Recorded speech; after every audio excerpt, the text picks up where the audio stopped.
Hello everyone, কেমন আছো তোমরা সবাই? তো নতুন বছরটা সবাই মিলে ঘুরতে গিয়ে একসাথে কাটালাম। অনেক দিন ধরেই ঠিক হয়েছে যে আমরা ঘুরতে যাব, কিন্তু সময়ের অভাবে না আর হচ্ছিল না। যাই হোক, তাই আমরা ঠিক করলাম যে বছরের প্রথম দিনটা সবাই মিলে একসাথে বাইরে কাটাবো।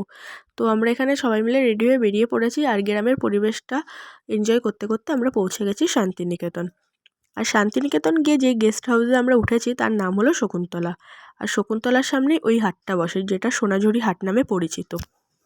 তো আমি শুনেছি এটা নাকি আগে বাইরে বসতো, সেই হাটটা এখন ভিতরে বসে।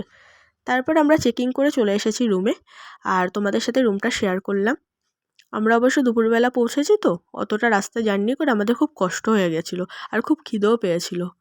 তার জন্য আমরা তাড়াতাড়ি করে সবাই মিলে ফ্রেশ হয়ে নিয়েছি, ফ্রেশ হয়ে লাঞ্চ করতে যাব। তো তারপরে আমরা কি করলাম না করলাম সেটাটাও সেকেন্ড পার্টে তোমাদের অবশ্যই শেয়ার করব। আর সেকেন্ড পার্ট দেখার জন্য সাবস্ক্রাইব মাই চ্যানেল।